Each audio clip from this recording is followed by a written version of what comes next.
Can Malik Willis get it done in Miami with a cupboard that is very bare as far as pass catchers go at the moment? What do we do with the Carolina Panthers running back situation with Jonathan Brooks on the mend?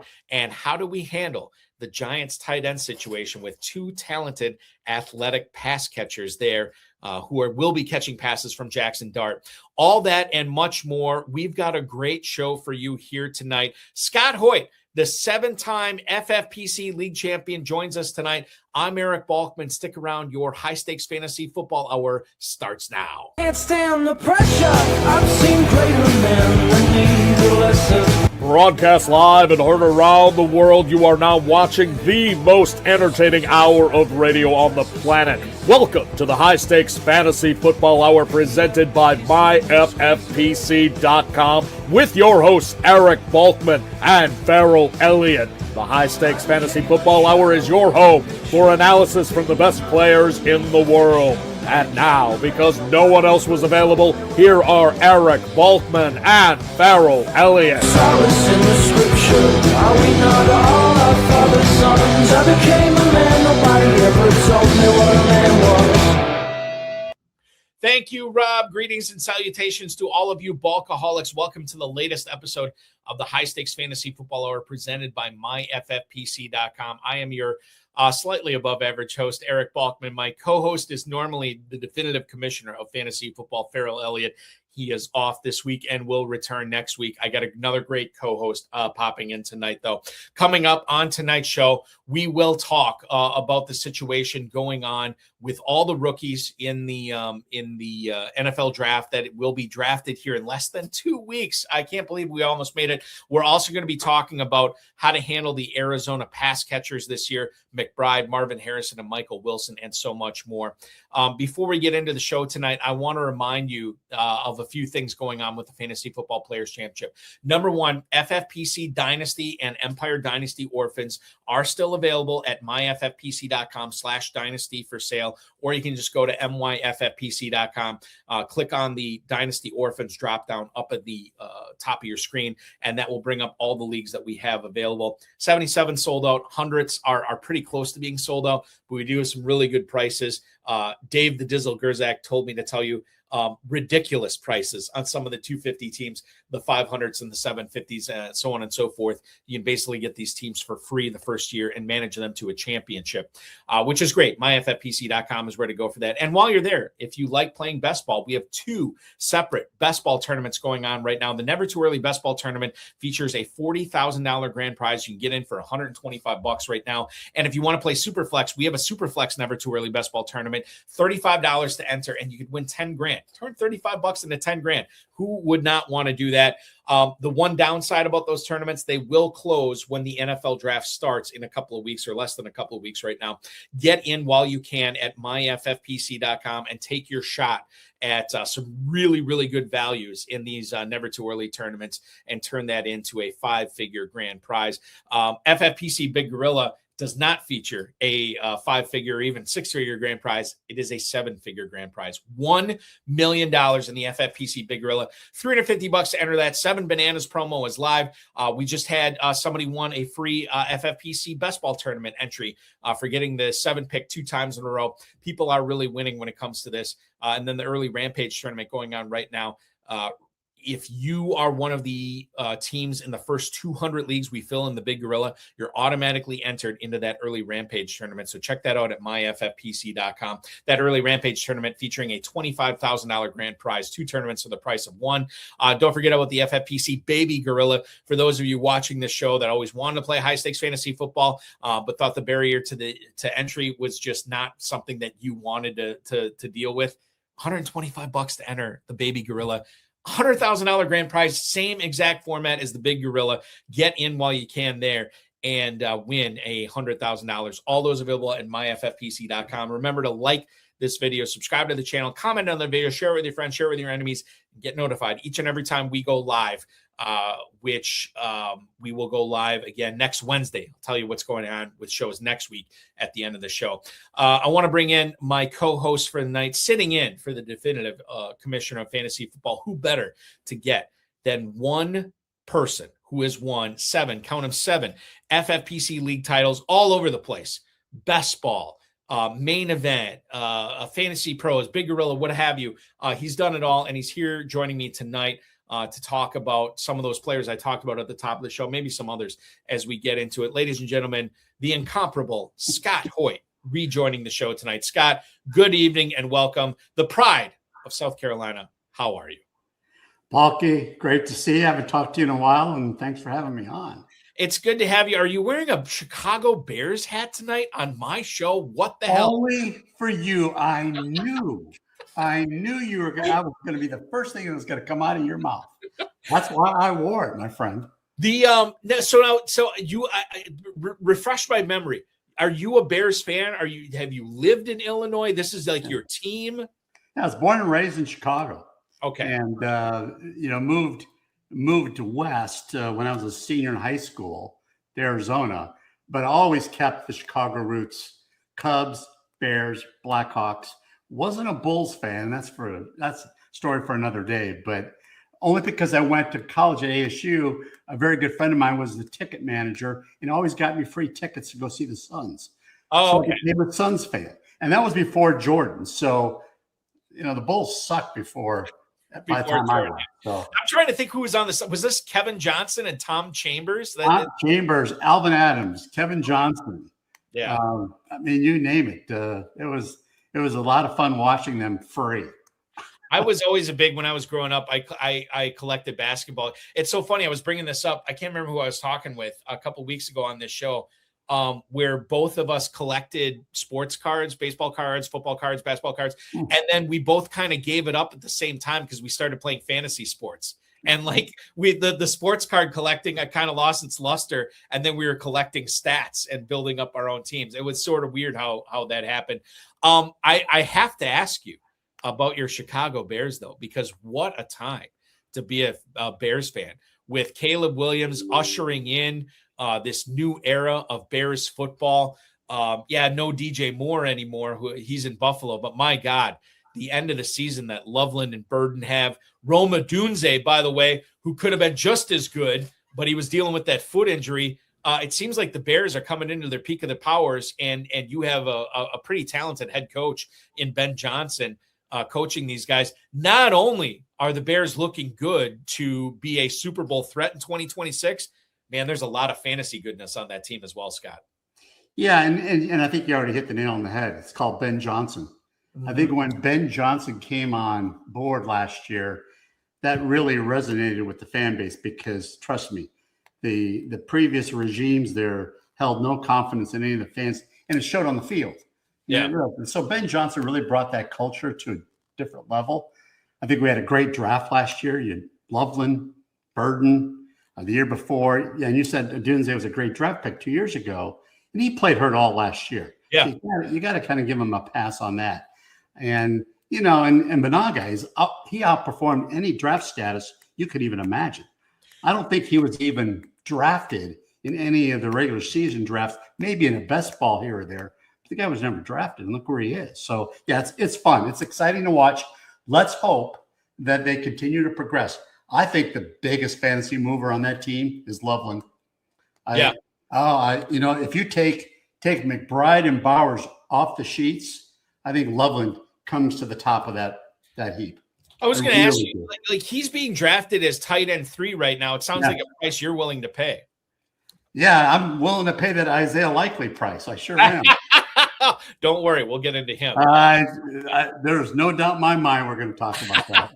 But, regarding Loveland, I think it's interesting because if you look at what he was able to – so he came in last season hurt, obviously, Scott, and it took a little bit – anytime you come into a season hurt, whether you're a rookie or a veteran, it takes you a while to kind of get into the flow of things. And when you're a rookie, it's even harder. But when you look at what he was able to accomplish, and I think the breakout game – was that Cincinnati game. I remember I was at a brewery in Green Bay. I was at the Packers game that day. And I think, don't quote me on this, I think that was the game that they lost to the Panthers. And that was the game Tucker Kraft tore his ACL. So I was already in a bad mood.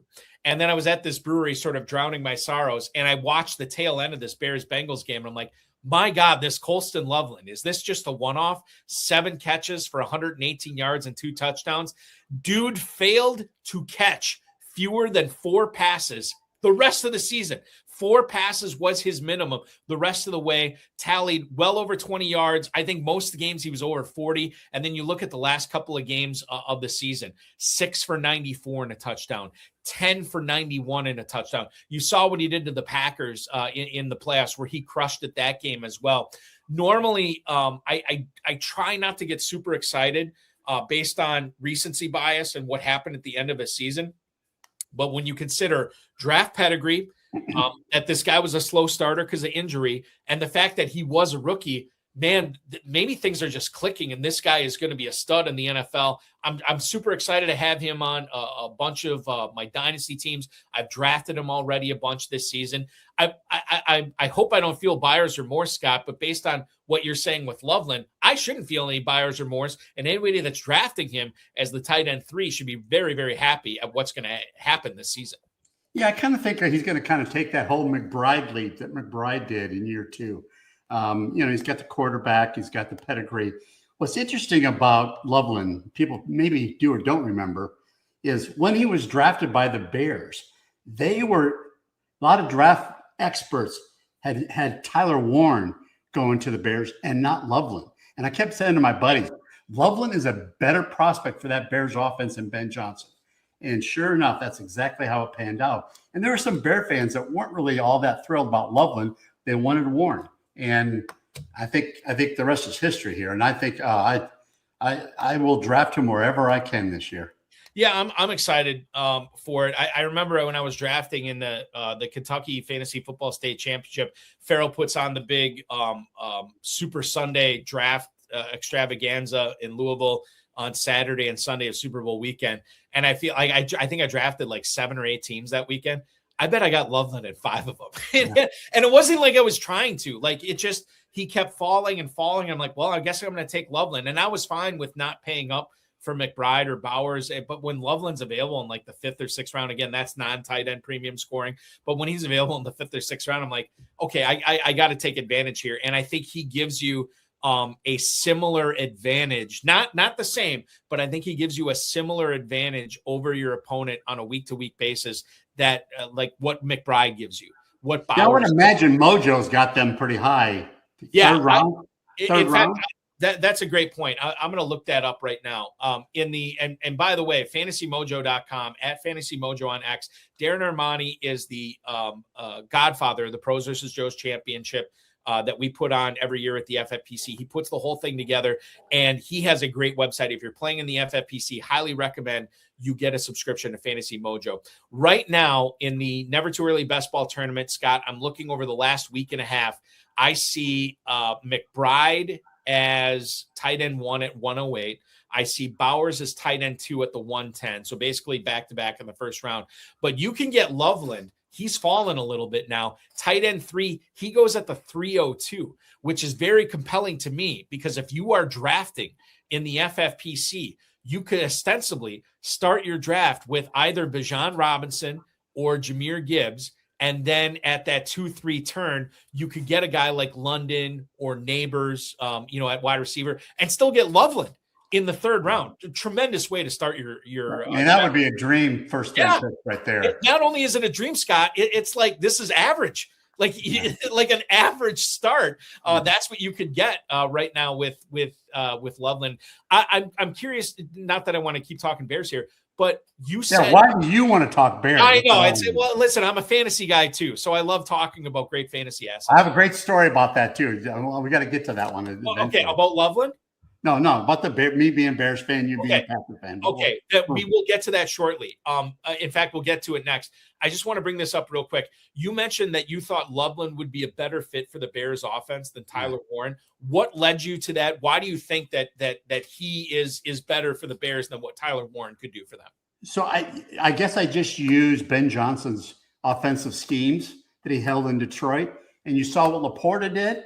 Yeah. And I'm thinking, okay, Ben Johnson's going to put Loveland in that kind of – he's going to put him in a Laporta spot. And I really felt like Tyler Warren was kind of the gadget guy. He did all kinds of things, would be kind of cool. But I think Loveland was a true pass-receiving tight end. And that's what Ben Johnson loves. And so that's why I just thought from a success perspective, Loveland had a little bit more upside. That doesn't mean that Warren wouldn't have been a good pick. I just felt like Loveland had a little bit more upside. That's all. Yeah, and certainly it was funny seeing people victory lap Tyler Warren earlier in the season, and now we're seeing everybody victory lap Colston Loveland. Like that they got it right. And listen, it's a brand new season. These are both young guys. We'll see what happens. I do want to talk about the Bears versus Packers fandom here with you, Scott. Well, here's a funny story. And because I said to you, why do you want to talk about Bears? And you said, well, I'm a fantasy guy, and I get that better than anybody. I will never forget this. It's probably 4 years ago. I'm walking out of the FFPC draft in Vegas, and you and Howard Bender were interviewing people. Yeah. And you asked me to come over and talk about my draft, and I sit down with you guys, and I'm wearing Bears gear everywhere. I'm a Bears guy. Yeah. And Howard Bender looks at me and he says, "You're a Bears fan, right?" He said, "Yeah." Then why is the first 5 picks Packers, Vikings, and Lions? I said, because I draft with my head, not with my heart. Yeah. And like sometimes I think there is a sick enjoyment for me doing that, like where like, listen, I wasn't really all that thrilled that the Bears beat the Packers in the playoffs, but it did help me, having Loveland, in playoff contests or whatever. So I think it's like, it's important to have our fandom, but it's also important to be, drafting the right players too, which is quite frankly, I mean, you think about all these, not that I want to single out the Cleveland Browns fans over the years, Scott, but what have they had to root for over the last 20 or 30 years? And then you bring fantasy football into the equation. All of a sudden it's like a brand new love affair with the NFL, where even if your team's not doing that great, your team could be doing that great in fantasy. Well, and 4 years ago when I went, or 4 or 5 years ago when I did that interview with you guys, the Bears did not have anybody that was fantasy worthy. It just wasn't. That was kind of a deathbed of fantasy players there. Before we move off of the Bears, Odunze, he was crushing it at the start of last season, and then he had the foot injury. And you mentioned it. He played through it through the rest of the season, maybe to the Bears' detriment that he was out there. Your thoughts on how he fits into the 2026 Bears when so many people are on Burden and Loveland this year? Well, and I think you said it all. If you look at the tape in the beginning of last year and you look at some of the tape from the end of his rookie year, you see the upside there. He played hurt all year. Mm-hmm. After those first couple games, he played hurt, and they could have easily shut him down for the season, but he kind of gutted it out. And with DJ Moore now gone, I think there's going to be a lot more opportunity for Dunze to play that lead role. Burden is electric, no doubt about it. But I think Dunze is going to be if you look at what he did at Washington, he was a great possession receiver. And I really believe that the Bears will take Dunze and put him in a DJ Moore type of role. I really do. Oh, okay. All right. I've been saying this too. I think, with as much as it may sting to some Bears fans losing DJ Moore, I think he's going to be so much better in Buffalo with Josh Allen. He will. Rather than this offense that Ben Johnson has with Caleb Williams in Chicago.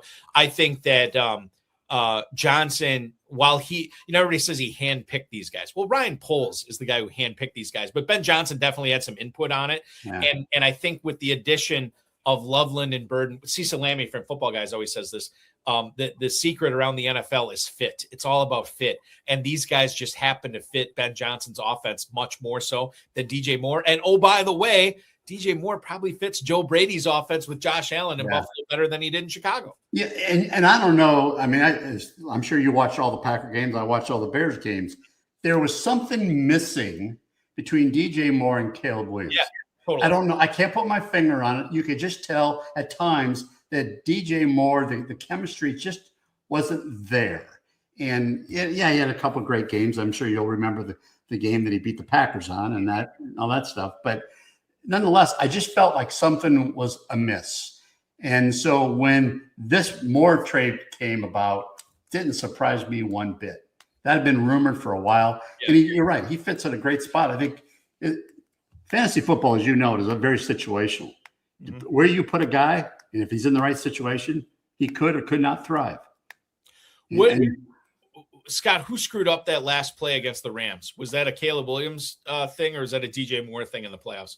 Well, I don't think anyone's going to admit it, but I think it was a Caleb Williams thing. Interesting. Okay.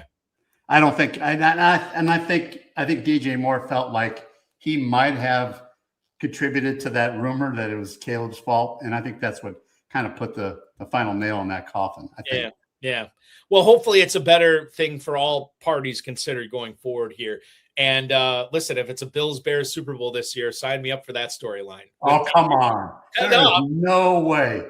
Listen, like stranger things have happened. And I think that Scott, I don't think I think there's plenty of people out there that would be more shocked if the Bills made the Super Bowl rather than the Bears this year. I'm just reporting what I'm hearing. Let's get into some emails here tonight from some viewers of the show that want to pick your brain. We go to Marty in Lansing, Michigan. First off tonight, he writes, Scott, how concerned are you about Malik Willis not having any playmakers to throw to this season? Thank you, Marty in Lansing, Michigan. Marty, I don't know why he's not concerning himself with the Lions. He's talking about the Dolphins here. I think, and I'll let you weigh in on this, the Dolphins receiving and pass catching room is going to look radically different in a couple of weeks after the draft. And quite frankly, maybe even like a week after the draft, where they could sign some of these players without, wide receivers, without figuring into the compensatory formula that they would had they signed them before the draft. So my level of concern with Willis right now is not like, I'm more concerned whether he can do this over a 17-game season and keep not necessarily what he was doing in Green Bay in those short kind of small sample sizes or whatever. My bigger concern is whether he can keep up being a fantasy contributor over the course of an entire NFL season. I'm less concerned with the playmakers because he's still going to have Achane, and we could see them draft the tight. We could see them draft Sadiq. Them sign Njoku. We could see them sign Diggs or Jennings. We could see them draft Tyson or Lemon, and probably more than one of those happens. And all of a sudden, it's not looking all that bad for Malik Willis in Miami. If we look at the mojo on him right now in the never too early FFPC Best Ball Tournament, Malik Willis is currently going as quarterback 21 at the 11:06. Scott, I think that's a good buy right now.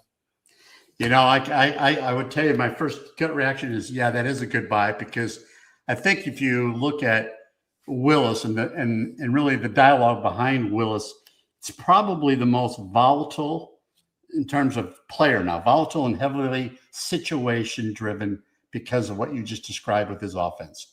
If he has the weapons and if they get an offensive line, I think he will perform well. But what makes I think the value is and our league loves the dual threat quarterbacks. And he displayed that. He's as fast as they are. He's kind of describe him as Lamar Jackson light. Mm-hmm. It kind of feels that way. At least that's what he demonstrated those few games when he played in place of Love last year. Right. But then I go back to the whole ceiling floor conversation, and the ceiling is very high. If he hits the ceiling, he'll be in the top 10. He'll be a top 10 quarterback this year. Fancy. No doubt in my mind. But he could hit that floor based on potentially what we just talked about. Can he get the weapons? Will he get the weapons? And was his 2 or 3 week rise going to be 17-game worthy in 2026? And I think there's enough history to suggest that quarterbacks who have a 2 or 3 or 4 game run and sign a big contract, and I don't have the exact stats in front of me, but I don't remember them being that wildly successful. I really just don't. I mean, I was going to kind of do some homework about that today. I thought about that, but I know just anecdotally, I think that's true. But listen, I like Willis. I like what he offers, the dual threat. And, if you take the assumptions of where his ceiling and his floor go, I think he's probably realistically a QB 10 or 11, maybe 12. But if he does it, he hits a home run, he'd easily be in the top 7 or 8. Easily. The Matt LaFleur aspect, I think LaFleur was instrumental in taking him to another level when it comes to how good he was as far as production goes at the quarterback position. I think that can't be underrated. And now he goes to Miami, where he's going to have Bobby Slowick as his offensive coordinator with a head coach with a defensive background in Jeff Hafley. That's mildly concerning as well. I think so the two things I really like about Willis, his legs and what he was able to do on the ground. And two, you are not drafting him as a top 10 quarterback, which is fantastic. You're drafting him outside of the top 20 right now. Yeah, I know in best ball you can't make adjustments to your roster or whatever, but even still, taking Malik Willis in the 11th round as quarterback 21, you can, that could be a partial miss, and you could still win a lot of leagues doing that. And that's assuming he misses, right? If he hits, mother of God. Now we're talking, like you said, top 10, maybe even a top 5 season with him in Miami. And I'm not saying that's likely, but it is within the range of possibilities. So, well, I think you'd have to have the perfect storm for him to become that top 5 quarterback. And honestly, if you're drafting for a $40,000 grand prize in the Never Too Early tournament prior to the NFL draft, you are looking for that perfect storm, right? And if it hits with Willis, great. But if what are the ship chasing guys always say? Big hit, small miss, right? And I think his ADP, as it stands at the moment, and I don't think it changes until after the NFL draft. Yeah, exactly. His ADP in the 11th round, that would be a big hit, small miss for me, which is why I'd be willing to invest. Yeah, and that's why I always kind of couch these comments, especially right before the draft, is that the draft will then adjust. Yeah. ADPs for a lot of these players. And then once the draft is over with, then some of these free agents that are still out there, like the Njokus and the Diggs, they'll find a home based on what teams did or didn't do in the draft. And so this will all become pretty fluid once we get into late April, early May. And I'm guessing that they will surround him with and take advantage of his mobility, but surround him with some talent.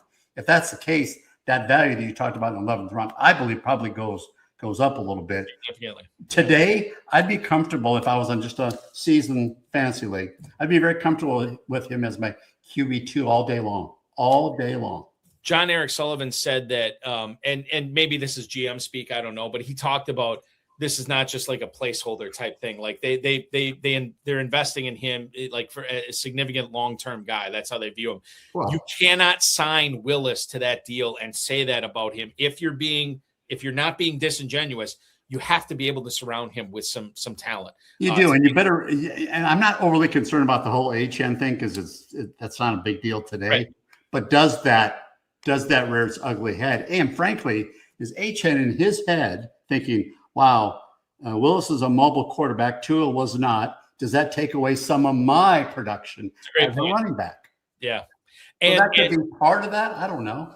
And you think about what Jeff Hafley and Sullivan said, too, about how they want to be bigger and stronger in December, going up to play the Jets, the Patriots, and the Bills up north in these cold weather games in December where fast might get slow, but big doesn't get small. Yeah. And you have this big bruising Ollie Gordon in the backfield as well. I wonder if Achan's looking at that like saying, yeah, I know that they said I'm one of the pillars they want to build around, but what's actually going to happen when the real bullets start flying and we have a mobile quarterback that's more likely to use his legs than dump off to me? What's going to happen when they want to really establish the run and pound it between the tackles to keep these games close when they have a guy like Ollie Gordon on the team? So there are some questions with Achan, and maybe that's a question that we should be answering too when it comes to drafting these players like Achan as early as we have to draft them, because when the money weeks roll around, Scott, I don't know how significant Achan is going to be involved in meaningful fantasy production week 15, week 16. Week 17. I think it would be hard for him to replicate last year. And there's two reasons for that. One is the uncertainty we just talked about with Willis taking some of that away from him and his kind of what his contract situation is. I think this is his last year of his rookie deal. Yep. So that's number one. Number two is I believe that last year was the first time that he's actually played a full season, all 17 games without getting hurt. I mean, the guy does have a little bit of injury history, but for his size, he's been pretty damn durable. Yeah. I give him that. But if I recall, I think this might have been the first year. I might be wrong on that one, but I'm thinking that I didn't draft a lot of HN last year because of injury. That was my biggest concern. So, and we don't want to talk about last year. I'm just glad that the calendar's turned. Right. Eric, I've told this to so many people over the last 6 months. 2025 collectively, and you know me, I'm in a lot of leagues. Collectively was my worst year in memory. I don't know, and I can attribute to a couple things. I really can, and it was poor drafting at the top. I faded Puka because of Stafford. Yeah. I didn't know what Stafford was going to play. I faded badly JSN because, I mean, he's the only guy there. You got Darnold playing the quarterback. Was that really going to happen? So, yeah, I think those two players alone caused me to pivot to other areas that probably wasn't a smart move. Anyway, well, to stick up for you, Scott, you weren't the only one. I know. I did not draft Nakua in a lot of spots because I was also afraid of Stafford's back. I mean, how often have we seen a quarterback of Stafford's age that has had back issues? Not just this past year, like it's been going on for several years now. How often does it happen where that guy is able to be out there the majority of games throwing to a player, and Nakua, who's had his own injury issues over the course of his career? So I'm totally with you on the Nakua thing. JSN, I mean, the fact that this dude was going in the third round, fourth round, whatever it was, I think we can just say that was a collective miss by us. Well, I mean, who had that? Who had JSN being the top receiver on their Bengals? No one did. Not many people. I mean, I just don't think that. But again, I mean, those are just two situations. And then injuries. Injuries always can derail a season. And frankly, I wasn't as focused this year managing my teams like I did because, and I'm sure we'll talk about this, about my new business that I've got created. That kind of took some of my focus away. But that's okay. I'm back. It's back. I think the other thing too, like I had a season like that, Scott. I can't remember how many years ago it was. It was probably like six or seven years ago, where I did nothing in my leagues. Like I didn't win any of them. I hardly made the playoffs in any of them. Like it was probably my worst season ever in fantasy football. And after that year, like in December rolled around, I'm like, I'm out. Like I'm done with this. I'm not playing anymore. I'll do the podcast or whatever and talk fantasy. I'll interview people like you that are still good at it. I was just out. And that feeling lasted a good month and a half, maybe. Really? Yeah. And then when February rolled around, like late February, I'm like, I started getting, it was a bad year. Everybody has bad years. I'm going to chalk it up. I always bring up, there was a year where, and eventually IFC played that year. But there was a year Chad Schroeder had, and anybody who's watching this knows who Chad is, arguably the world's greatest season-long fantasy football player. He's the best. He's the best. He had a year where he heavily invested in Todd Gurley. And this was the year that Gurley, I think he got hurt or he underwhelmed or something to that extent. And Chad didn't have a great year. And by the way, his not having a great year is still a pretty good year. But he did not have a great year to his standards. And what I thought was so fascinating for a guy who invests the kind of capital he does in playing, the following year, not only was he drafting just as many teams, Scott, he went right back to the Todd Gurley well. How many times have you heard players say, I'm never drafting that guy again. He will never be. Chad not only drafted the same number of teams, maybe more, but he drafted Gurley on just as many teams. Like he was not shying away from it. And you know what happened that year? Gurley crushed it, and so did Chad. So I think there is something to be said about, just remembering what we did wrong in a previous year, but ending it and not playing anymore, I don't think is the answer when we enjoy this hobby so much. And Chad turned it into a very profitable year where many casual people who play in office leagues or family leagues or friend leagues or whatever, where they would have not touched Todd Gurley with a 10-foot pole. Chad was drafting him wherever he could, and it ended up working out great. It's a week by week game that we play in fantasy, but it's also a year by year game too. Well, I mean, as you know, fantasy sports and fantasy football being the dominant of all those, to me, it's now 365. Yeah. It is no longer a seasonal thing. As you know, drafts they start soon after the Super Bowls ended.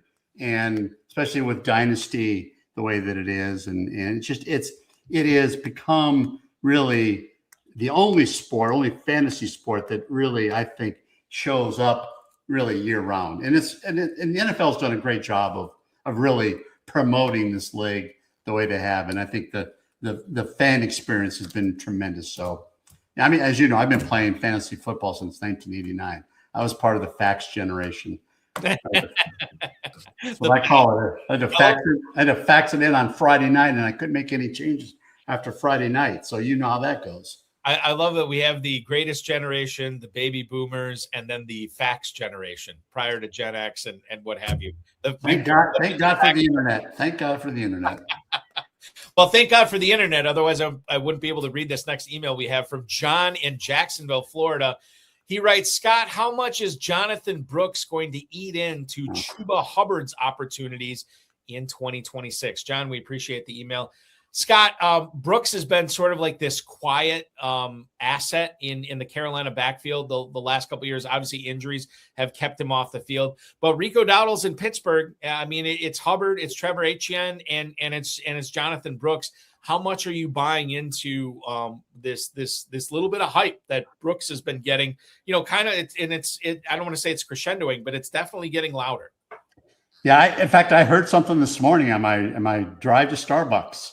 I was listening. I can't remember who I was listening to on the fantasy show, and they were talking about that Jonathan Brooks is getting hyped up in Carolina because I live in South Carolina, so we get a lot of the Panthers stuff here, and that tells me one of two things. That tells me that that's good news if Brooks is actually doing well because he's had 2 horrible years. Yep.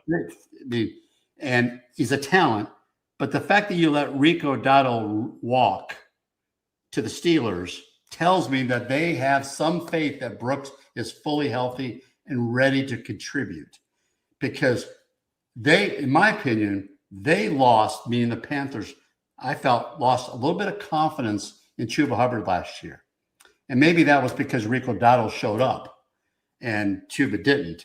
And so if you got a backfield of Chuba, Jonathan Brooks, and Trevor Etienne, I don't know where that goes. I really don't. I don't have a ton of confidence in that backfield right now because of Jonathan Brooks. I think he's the X factor.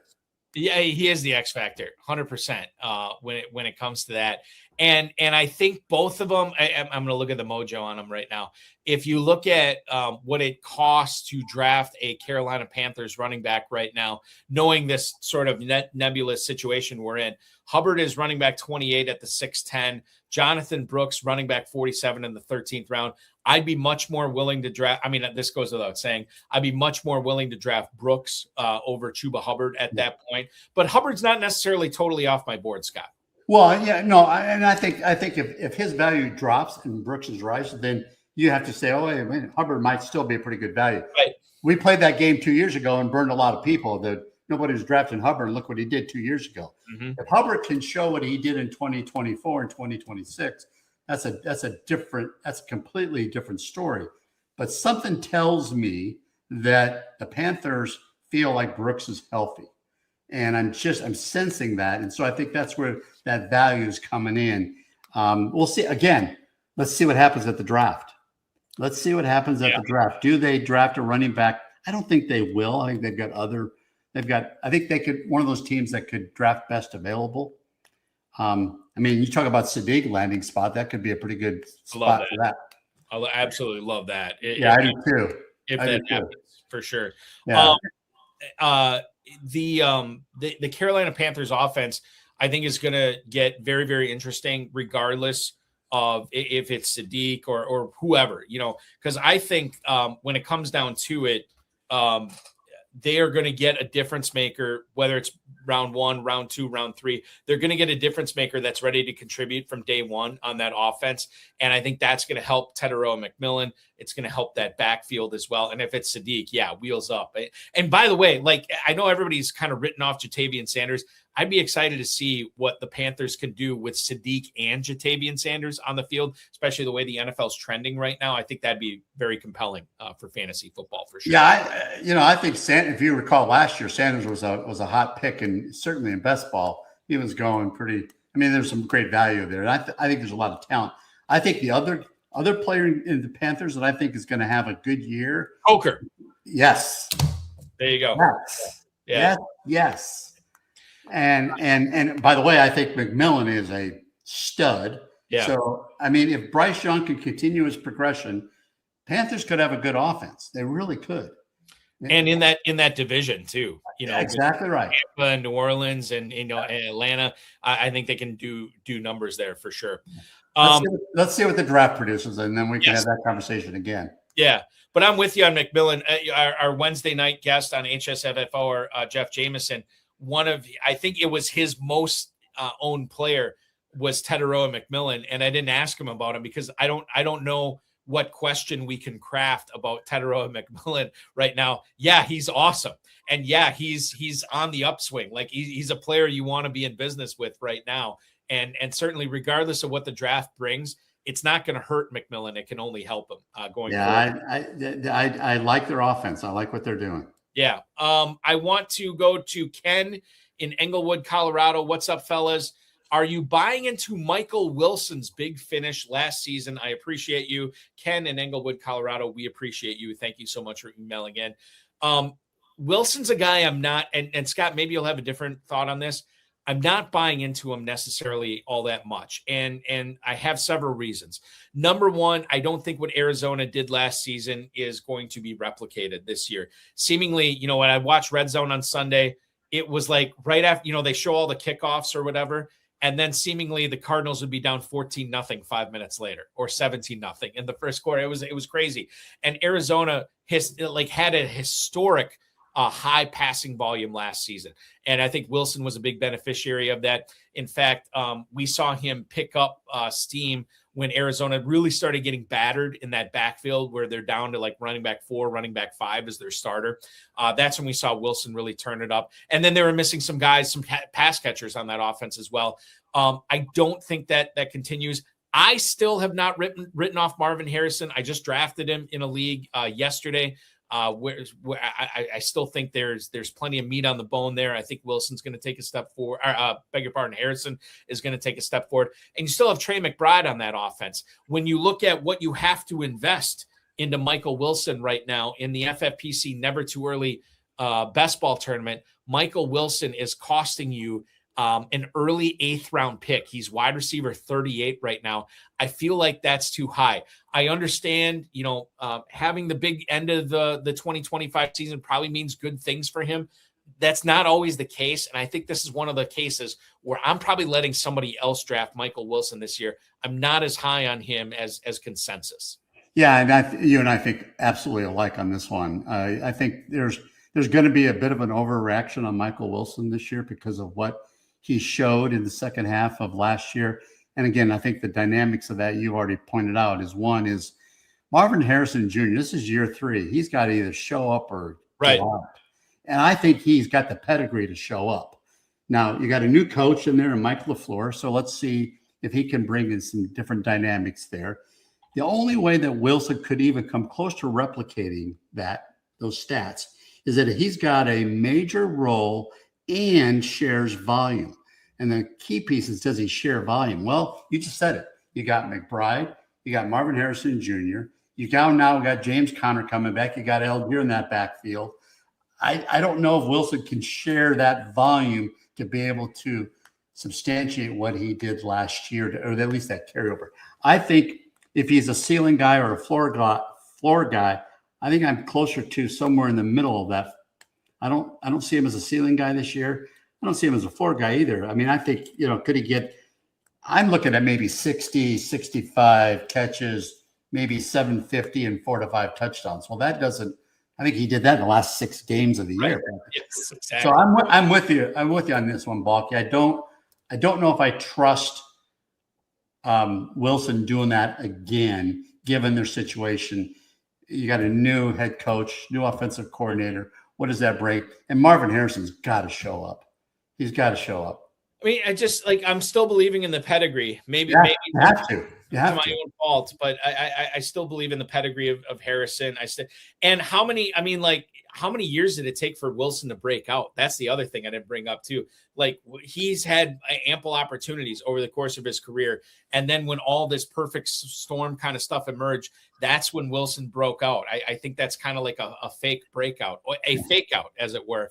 Yeah. When it comes to Wilson. So, and I could be wrong on that. We could be wrong on this. I'm willing to be wrong on this. Yeah, I am too. And it's funny because last year was a horrible year for me, but a couple of the best ball leagues that I did well in, I drafted Michael Wilson in the 20th round in a best ball live with no kickers and defenses. Right. So, which made sense for that ADP for that. It made perfect sense.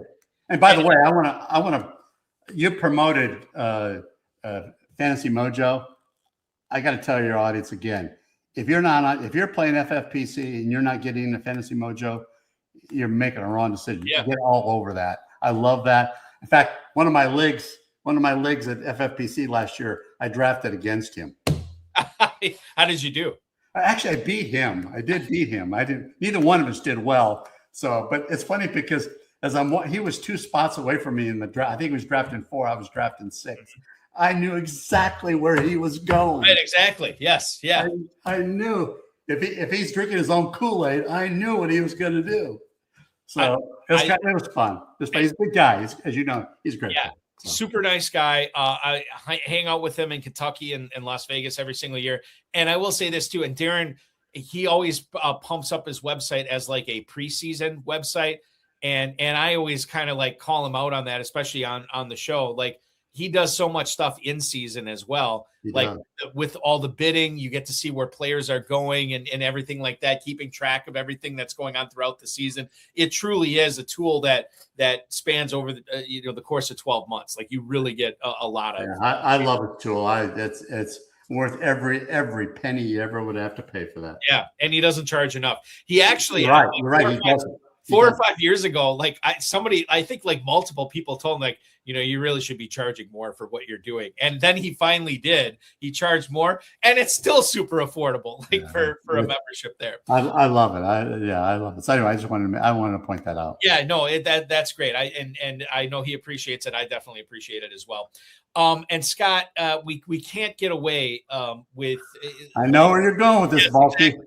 This is an email. I don't know if Kurt plays live in Las Vegas with FFPC, but he writes, "Hey guys, can you ask Scott how he feels about Isaiah Likely now that he's a Giant?" That is Kurt in Las Vegas. Kurt, thank you so much. Scott, we had you on the show. Was this week 2 of the week 3? Week 3. Yeah. Okay. And you had drafted this. Were these drafts live in Las Vegas, or were you online when you were drafting? I was live. I was there. Live. Okay, that's what I thought. And you took Likely after the opening Thursday night game. I did. Likely had a big game, and he led you to how were you leading the main event? I was. You were leading the main event after week 2, and that was a huge part of why that was because of Isaiah Likely's early performance. And obviously we know how that season turned out, but you came on the show week 3, and I felt gave a really solid, passionate defense of why this was not just a 1-week pick. This was a pick that you believed was going to pay dividends over the course of the season. Now, it ultimately it did not, but you sold me on it, man. Like, I was like, Christ, I should have had Likely on more of my teams after I talked with you. New situation this year. No more Mark Andrews. Still John Harbaugh, but now they're in New York together with Jackson Dart, Malik Neighbors, so on and so forth. How do you feel about Likely now, knowing that you like the player, divorce yourself from the situation that he was in a couple of years ago. I know you like the player, and now this player is free of Mark Andrews and in New York. Yeah, and I'm going to go back to that situation just for a second. I mean, I drafted him in the 4th round, and he was, that was based on his performance that Thursday night, I thought it was a great pick because now he's going to be my tight end one throughout the remainder of the year. And even if he comes close to producing somewhat near that, it's going to be a productive year at the tight end spot for me. But we all know how that all panned out, and lessons learned, I think, a little bit. But the player is there. The talent is there. And I think he lived in the Mark Andrews shadow. And what I find interesting is the fact that he lived in the Andrews shadow under John Harbaugh. Right. Now John Harbaugh brings him in, and John Harbaugh also has Theo Johnson. So does Likely play the lead role, or does he play a complementary role? Well, Theo Johnson's not Mark Andrews in his prime, not even close, even though people love Theo Johnson. So I do believe, again, I use that floor ceiling analysis. I do believe that Likely this year is closer to his ceiling than he is to his floor because he's not stuck behind Andrews anymore. I think he could be the number 2 target behind, Malik Neighbors, assuming that what the draft does, or does it do? No Wan'Dale Robinson too, Scott. So exactly. I mean, he's he's a wide receiver playing a tight end spot. We've seen him splash week after week. Now, that's the other piece that I don't have complete confidence yet in, is that he is very inconsistent, or at least he showed inconsistencies in Baltimore. So how does that make 2026 any different than his previous? Well, I think he was signed to be a featured tight end here. I think he's obviously going to jump to the top of that depth chart. I like Theo Johnson, but I think Theo's going to play a complementary part. And you got Jackson Dart, who I think can extend a play very similar to his buddy Lamar Jackson. So I think there's a lot of similarities there. In regards to Likely, I will say too, Harbaugh, and maybe I'm reading too much between the lines. Maybe there's nothing here, but Baltimore extends Mark Andrews. Harbaugh leaves New York. And I'm not saying the reason he left Baltimore, he didn't leave New York. He left Baltimore to go to New York. And I'm not saying the reason that he left there was because they chose to put their chips on Andrews rather than Likely. But connect the dots, dude is no longer in Baltimore, and then the team that he is with goes out and signs Isaiah Likely. So I think there's something there in regards to that. I do think there's a lot to like about the way the NFL's trending with more of a focus on the tight end and the fact that Likely is stepping into a situation where, and we're just assuming Malik Neighbors full health, right? But if he gets off to a slow start, all of a sudden Likely could be the number 1 there. At least temporarily. And then, once you're the number 1, even when Neighbors comes back, he's going to figure heavily into that passing game. Likely right now, the ADP on him currently in the FFPC Never Too Early Best Ball Tournament, I'm looking at Likely as tight end 16 at the 10:03. He has moved up, Scott. So he's moved past Andrews. He's moved past Strange, Juwan Johnson. And certainly we could see him move past Dallas Goedert. I don't know. I mean, it'll depend upon landing spot with Sadiq. If he can move past Sadiq, I could see him moving past Travis Kelce as well. George Kittle, especially if we get reports on him not trending all that well coming off the torn Achilles. Dalton Kincaid, we already heard from I think it was Joe Brady that they're already having to manage his knee. In March, they're coming out saying they got to manage his knee throughout the season. I don't think he surpasses Jake Ferguson, but I definitely see a universe where this dude is drafted as a tight end 1, as like a top 11, top 12 tight end, where you have to soak a 7th round pick into him. And right now, the getting's good, unlikely. If you can acquire him in the 10th round, I think you're doing things the right way. Well, if I could get him as tight end 16 right now, I'll take that all day long, because I really do believe in the talent. And again, fantasy football is all about situation. I think he's in a great situation. Going back to the Mark Andrews thing, when that deal got announced, that 3-year deal got announced, I looked at myself and said, what are they doing? Exactly. Yeah, I think we all were. That was the end of – I knew that was the end of Likely at that point. That was done. And then I'm thinking, okay, please, Likely, go somewhere where the situation is good. And I don't think he could have found a better situation than he's found. So – again, I'm gonna stay positive on my boy Likely. My bold prediction on Likely, he's gonna finish as a in the top 10, maybe 8 or 9. I think he can get you 6 to 9 TDs. I think he can get you 110 targets. I think he can get you 70, 80 catches. That's probably his ceiling. Yeah. And I think all things have to click, that perfect storm again. But I think he's got the capability of doing that. I would be mildly surprised if he did that. I certainly would not be shocked. No, I know. Well, I have some redemption. This is a redemption tour. Yes, exactly. I'm going to draft likely. I'm not going to draft him in the 4th round. I can assure you that.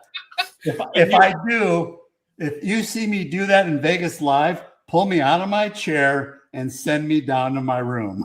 Do we know, are the Ravens playing in week 1? Like, I know they're doing a Wednesday game this year. You mean the Giants?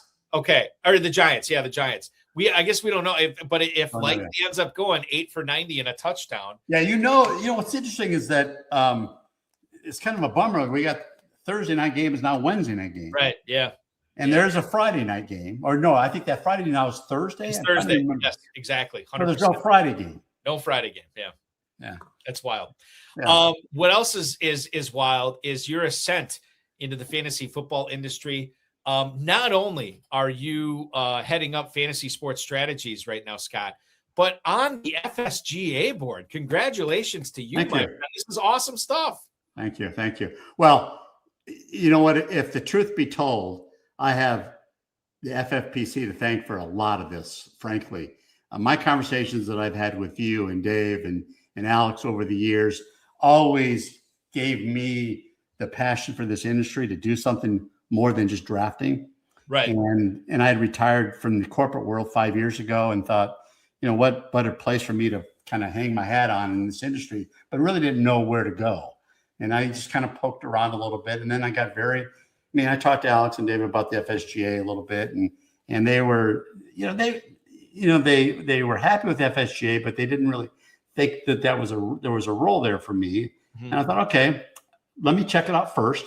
Maybe that's right. But I got involved with the FSGA, and after about a year, I realized that there was a void that I could fill, and that was to help really early stage startups, entrepreneurs who need maybe an extra lift or an extra help. And so that's where the small advisory group that I've put together, that's why it's called Fantasy Sports Strategies. I take my 35 plus executive years in management and marketing and kind of help these companies grow. And there's another tentacle of this, is you'll appreciate this, is I've started my own podcast series. Yes. And there's nothing easy about that. But I am having so much fun with it. And that's really what it's all about. Make it unique, make it fun. And I know you've agreed to come on as a guest. In fact, you're going to do a post NFL draft podcast with me. And the name of the podcast is called Under the Hoodie. And so if you think about the reason behind Under the Hoodie was, if you take the word hoodie and just say under the hood, that would denote that we're going to get a little bit, detailed and hear about these stories in the industry of these companies and people, and just hear about the journeys and anything that people can learn from that journey. We want to tell that story. But the hoodie part is, anybody who knows me knows that 90% of the time I'm in a hoodie. Yeah. And so as a branding guy, I thought, well, what a great way to do this. So I said, and it's got so bulky, it's gotten so much attention. I actually had to call an attorney to get it trademarked. I was getting worried that people were everyone, oh, you better get that trademarked. Because you're right, I do. Anyway, I'm having a great time with it. We record once a week, and we talk to early stage companies, but we also talk to sports, certainly sports voices out there, and you being one of the most respected ones out there. I'm thrilled that you agreed to come on my show. So yeah, I'm excited to do it for sure. And I think it's awesome what you're doing. We are in the golden age of fantasy sports. And I think there's so many people with good ideas out there over the last 10, 15, 20 years that just failed to flesh them out, or failed to really see how high they could have taken them, or how much they could have done with them. But what you're doing with Fantasy Sports Strategies is really offering a lot of the tools and a lot of the know-how in order to, where people have failed before without sort of this service, you're making sure that they're not only succeeding but thriving. Yeah, and that's really the whole premise behind why I started this, is that if I could help one or two companies go from here to here, then I've achieved what I want to do. Because what does it do? It grows the industry, and that's really what I'm all about. And I want this industry to grow, continue to grow. As you know, there's a lot of innovation going on. There's a lot of technology going on. There's a lot of changes going on in our industry, and a lot of moving parts. So you got to stay on top of all that. But I'm thrilled about being elected to the board. I've got my first board meeting tomorrow, as a matter of fact. So I'm excited about that, and excited that I was actually elected to the board my first try. So that was pretty cool. Pretty happy about that. And congratulations on that. That is awesome, for sure. If people who are watching this or listening to it have an idea, have something that they want to explore within the space, I think fantasysportsstrategies.com is just where to go. Connect with you on there, and obviously everybody needs to subscribe to the Under the Hoodie podcast anywhere. Yes, please. It's we're on Instagram, LinkedIn, Facebook.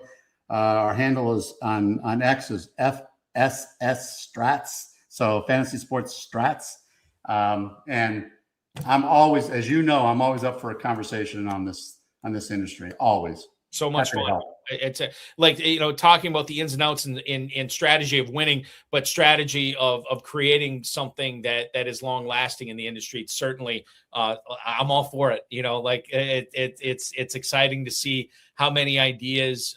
We have another generation coming up. It's weird because I used to be the younger generation, and now I think I've moved on from that. And now I'm seeing what the younger cats out there are doing and exploring, obviously with your help and making sure that they're making a lasting impact. Well, you guys have impacted me a lot. You and Alex and David, and even Chris, for that matter. Sure, absolutely. I've kind of grown up with you guys, and if you recall, I joined you guys in 2008 after the WCOF went defunct. Right. And I've been with you guys ever since, and you guys know how I feel about you. And frankly, as far as podcasts, you've been kind of my role model of podcasts. I see what you do, and then I think in the back of my head is, he does this almost every day. There's no way I could do this every day. But you've been doing. The thing is, like during the season, obviously it's a little bit more labor intensive. Yeah. But I think just and not that I want to turn it into this podcast advice show. But I just think doing something even once a week, as long as you get in the rhythm and the repetition and you're churning out new content or what have you, I just think that's the biggest thing. And the more you do it, the better you get at it. And the better you get at it, the ultimate thing that you want is audience engagement and people enjoying it. Right. And I just did a master special yesterday. Yeah. We just recorded it and we just dropped it today. With Matt Korn, who is an FFPC guy as well. Matt Korn's a big player. Yeah, and that is, and that's I'm just looking at Spotify right now. I'm seeing it available right now. So we're very, very cool. For sure. Keep up the great work with Under the Hoodie. Keep up the great work with Fantasy Sports Strategies, fantasysportsstrategies.com. And of course, sitting in on the FSGA board, that's going to be awesome as well. Good luck in that first meeting. I'm very excited when I see you in Las Vegas, that you can tell me all the ins and outs of the industry that I don't know about, that you'll be privy to now. This is very, very exciting. And I do also want to thank you too, Scott, for hopping aboard tonight and hanging out with me, talking some fantasy sports. This is living proof that Packers fans and Bears fans can come together in the name of fantasy sports and have a great time. Thank you so much, my friend. Oh, you're welcome, Balk. It's always great talking to you. You got it. We'll talk with you again soon. And don't be a stranger. I'm sure I'll see you in Vegas as well this year. Are you going to be at the expo by any chance? No, and people always ask me this. I get this question all the time. I never go to the expo because I am waist deep in commissioning FFPC drafts that time of year. And Bob Lung, who's been on my Insider Access show before several times, he always brings this up. And he told me last year, he's like, listen, the expo is going to be a little bit earlier in 2026, which I think it's late July, right? It is. In fact, Under the Hoodie is sponsoring a panel. Bravo. That's awesome. And it's sponsoring a panel on redraft leagues. Okay. All right. So listen, you're kind of selling me on this at this point. I'm telling you, Balky, you got to come, and it's only for a couple of days. It's not that far away. And I heard it is a massive party. It's so much fun. Yeah, it is so much fun. I definitely listen. I'm not saying no, but when Bob told me it was a week earlier this year, my eyebrow kind of raised, and I was like, maybe I can make it happen. We'll see, because I'd be very excited to hang out with you and everybody else there. If nothing else, we'll see you in Vegas for sure. Yeah, absolutely. We'll see him. I know I'll be out there for sure for that week. It's going to be a great 2026 season. And thank you so much, Scott, for hanging out with me tonight. We will talk with you again very soon. Thanks, Balky. Have a good one. Thank you so much, Scott. That is the 7-time FFPC League champ, FSGA board member, and CEO and founder of Fantasy Sports Strategies, the co-host of the Under the Hoodie podcast, where you can get anywhere you get podcasts. Scott Hoyt hanging out with me tonight. Great stuff from him. That's going to wrap up our show tonight, ladies and gentlemen. I do want to remind you, FFPC Empire and Dynasty Empire Orphans available for as little as $1. We're coming into the home stretch there with all those orphans being posted. They will sell out shortly at the $100 level. 250s will probably be next. FFPC Never Too Early Best Ball and Never Too Early Superflex Best Ball tournaments. We're in the final 2 weeks of that as well. You can join those leagues and compete for a $40,000 and $10,000 grand prize. Why are we in the final weeks of that? Because once the NFL draft starts, those tournaments shut off. So if they have not yet reached capacity at that point, they will be turned off and you won't be able to draft in those Never Too Early tournaments. So check that out, myffpc.com. Check out the Gorillas, both big and baby. Featuring $1 million grand prize, the early Rampage tournament going on right now, as well as 7 Bananas promotion and the Baby Gorilla. If you always want to play FFPC high stakes fantasy football, you can do so now at just a $125 entry fee and still be eligible to win $100,000. Remember to like this video, subscribe to this channel, comment on the video, share it with your friends, share it with your enemies, and get notified each and every time we go live. Next Wednesday, we will be live again, another high stakes fantasy football hour at 10 p.m. Eastern time with Farrell Elliott. Next Thursday night, we'll be live, which, by the way, if you missed the Drew Davenport episode of FFPC Insider Access that we aired last night at 7 o'clock, you can watch that back on any of the YouTube socials, FFPC YouTube socials. This coming week, coming up on Thursday at 7 o'clock, we will be having on Jeremiah Retzlaff from Player Profiler, a podcast host on the Player Profiler Network. The coach will join us from 7 until 9 p.m. A massive Dynasty NFL draft preview with him coming up this Thursday at 7 p.m. And then, of course, extra reps 1 week from today will be Farrell Elliott, myself, and another great guest that we'll have for you next Friday as well. So a full week of podcast shows getting you ready for that NFL draft. Thank you so much for watching. This has been the High Stakes Fantasy Football Hour Extra Reps for Scott Hoyt. I'm Eric Balkman. Thank you so much for watching, and your weekend officially starts now.